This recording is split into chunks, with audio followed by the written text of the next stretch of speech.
from New York, it's Saturday night. Hello and welcome to The Excerpt. I'm Dana Taylor. 50 years ago, a Canadian comedian named Lorne Michaels kicked off the first season of what would rapidly become a cultural institution. That show, of course, is SNL, or Saturday Night Live, a mainstay of late-night entertainment. The show's well-earned reputation for poking fun at politicians and celebrities while pushing cultural boundaries has allowed it to stay relevant to varying degrees to multiple generations of Americans. Always want to live in a house like yours, my friend. Maybe when there's nobody home, I'll break in. It's also the longest-running, most Emmy-nominated, and highest-rated weekly late-night show in television history. How has Michaels done it? 10 years ago, Susan Morrison, articles editor at The New Yorker, rolled up her sleeves to find out. Susan is the author of the newly released title, Lorne, the Man Who Invented Saturday Night Live, the definitive biography of SNL executive producer Lorne Michaels, and joins us now to share her insights. Thanks for joining me on The Excerpt, Susan. Thank you for having me. It's fun to talk about Lorne. Lorne Michaels is famous for keeping to himself. When you first decided to write this biography, you resolved to do it even if he didn't give you direct access, which was likely. And then suddenly, he opened his doors to you. Were you surprised? And what do you think convinced him to let you in? Well, when I was thinking about writing this book, it was just after the 40th anniversary of the show. And I realized that no one has had a bigger effect on what Americans think is funny than Lorne Michaels. It's an enormous influence on the culture. I knew Lorne a bit because I had worked for him briefly in the 80s when he was doing his one spectacular public flop, which was a comedy hour in primetime called The New Show. And then I went to see him in his office. And as I said, we knew each other. We had seen each other every few years since the 80s. So when I showed up there and I said, listen, I'm going to write this book about you. I don't need anything from you because you know I'm conversant in your world. But if you wanted to participate and talk to me, it would be a richer, better book. And your legacy deserves this kind of a thing. And he looked stricken at first because, as you say, he's a very private man. And for 40 years, he had pretty much stayed behind the curtain like the Wizard of Oz. And he said he'd think about it. And then within a couple of days, we were sitting having a drink and he was just unspooling his many, many stories. He's a great talker, which is the best thing that you can have as a journalist. And I think I have a couple of theories as to why he decided to throw in with me. One is that after the 40th, he was really starting to be aware of his legacy. You know, there were a lot of important people from the show's early days who had died, who were not there. You know, there was no Gilda Radner, no Phil Hartman, no Chris Farley. And I think he sensed that the situation could even be worse by the time of the 50th. You know, he was realizing the time was marching on. You know, he also knew me a bit. He respected me as a journalist for The New Yorker, which is a magazine he reads and likes. And I think he thought if a biography was going to be inflicted upon him, better it be written by me than some, kind of, entertainment biz hustler who was going to turn it around in a year. I don't think either one of us realized that it would take me 10 years, but it did because I have a rather absorbing day job. You wrote that when Lorne Michaels originally envisioned the show, he told NBC executives that he wanted to do a show that looked as if, quote, a bunch of kids had sneaked into a studio after all the adults went home, unquote. What did he share with you about his initial vision for the show? Well, Lorne had been working in Hollywood for almost 10 years, bouncing around between very bland, middle of the road, almost plasticky kind of variety shows. So Lorne realized that when he was working for shows, hosted by people like Perry Como and Phyllis Diller, that television at that time was stuck in a real backwater. He was always the youngest guy on the writing staff. Most of the people there were in their 50s and 60s. They had begun in radio, which was kind of close to vaudeville. And he noticed that the rest of the culture, the movies, there were huge groundbreaking movies being put out by everyone from Scorsese to Robert Altman to Terrence Malick, and music. It was rock and roll. It was David Bowie and and the Stones, but somehow television was stuck a generation behind. It was stuck in the 50s. So his rather groundbreaking idea was to take this old format and bring it up to date by letting it be written and performed by people of his generation, what he called the TV generation. They were the first generation to have grown up with television all around them. Aside from it being programmed and acted by the kids after the grown-ups went home, the content would be different. TV would be a big target of their satire. They made fun of game shows and news shows and sitcoms and soap operas. And also, the thing that distinguished what Lorne wanted to do is he wanted to put the stuff of his people's real lives on television.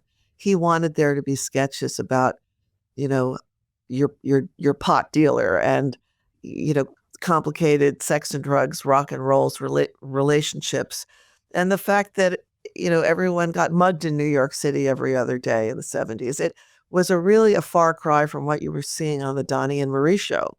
The original cast of SNL was full of comedic actors who went on to become huge stars, including Chevy Chase, Dan Aykroyd, John Belushi, and Jane Curtin. Later on, there was Eddie Murphy, Tina Fey, and Maya Rudolph, among many, many others. The list of superstars who made their names on the show is huge. How did and how does Michaels adjust to the ongoing defection of talent?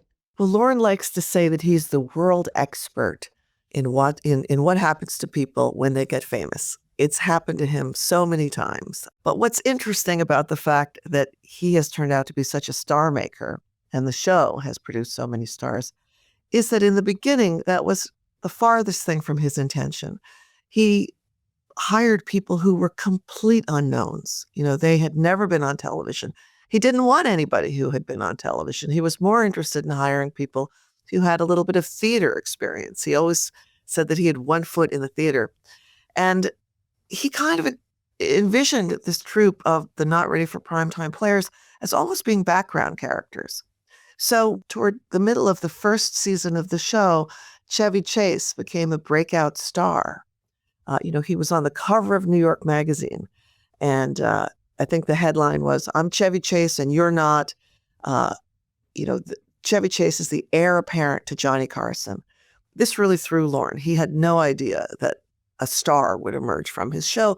And in fact, it threatened his show.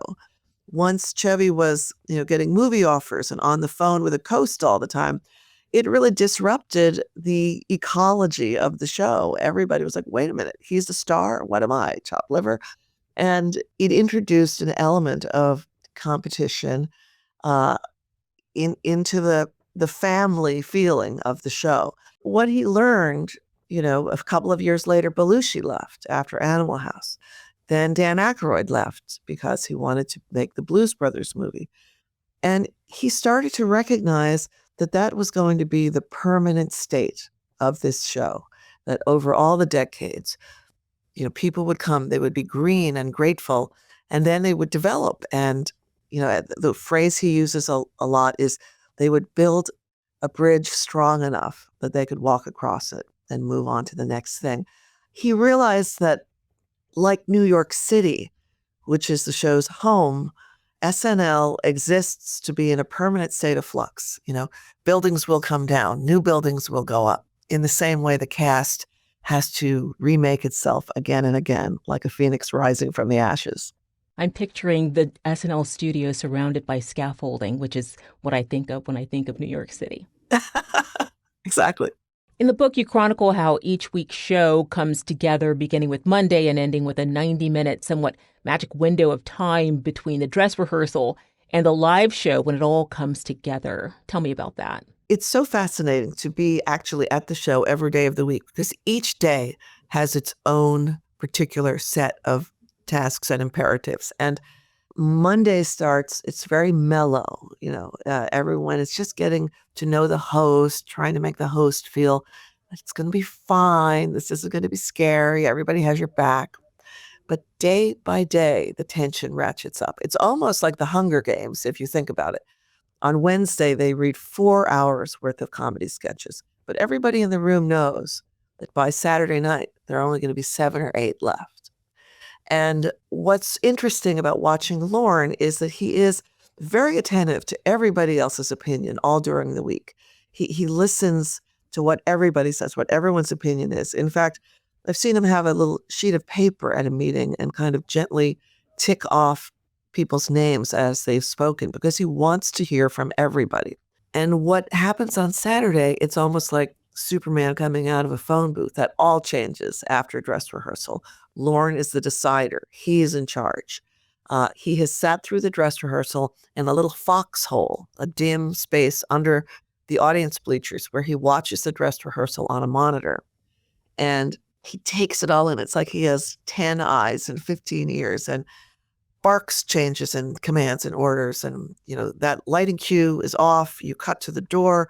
That wig is starring in the sketch. The sweater is too dowdy. She's too loud here. And assistants are writing it all down. And all of that is then brought in front of the whole cast and everybody. It's the most intense. You feel like you're at a NASA liftoff. It's an emergency room. And that is his secret sauce. That's his superpower, that he can stand there between 10:30 and 11:30 and really remake the show. And I think it's that adrenaline and the fact that it's live that makes it different from anything else that you see on television. There are no second chances.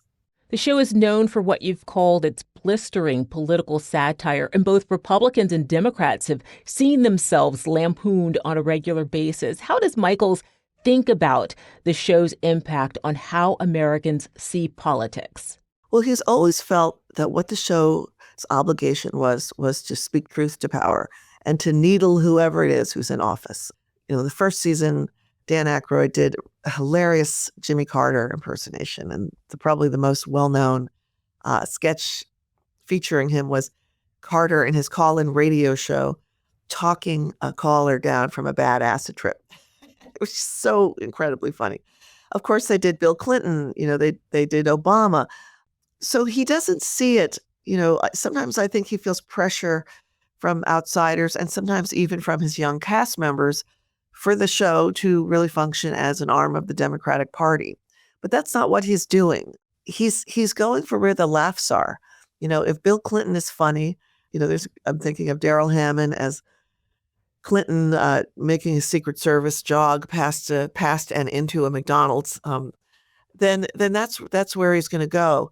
It's a challenge now that we're living in a time when I think almost all of his young staff feel like we're in a kind of a cataclysmic moment where, our system of government could turn into a monarchy.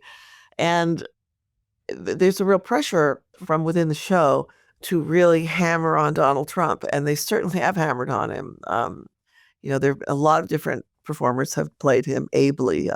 He will always tell whoever's playing Trump to give him a spark of charm. And that's not because he wants to rehabilitate Trump in anyone's eyes. He doesn't want people to see Trump as a better leader, because God knows, we all know that is not what he is. But it's about show business, which is what the show is at the core. Lorne knows that, and every person who's ever written a James Bond movie knows that you want to make the villain engaging in some way. You want to give him a little bit of oily charm. Think of Blofeld in Goldfinger, or think of Alan Rickman in the Die Hard movies. If you just make them purely repellent, we see Donald Trump on the news enough. If you make him just purely repellent, people are going to want to turn off the television. You have to make it entertainment. And one of the things he likes to say is that idiots play, assholes don't. And what he means is that they play to the crowd. They engage the audience. So I don't know if that answers your question, but he never forgets the fact that what he's doing is an entertainment show. It's comedy. He distinguishes what he does from what he thinks, I think, The Daily Show does, or say Samantha Bee when she had her show. And those people were funny, and they certainly put funny stuff on the air. But you get the sense as a viewer that the main mover was politics. Susan's book, Lorne, is on bookshelves now. Susan, thanks for being on The Excerpt. Thank you very much. This was fun. Thanks for watching. I'm Dana Taylor. I'll see you next time.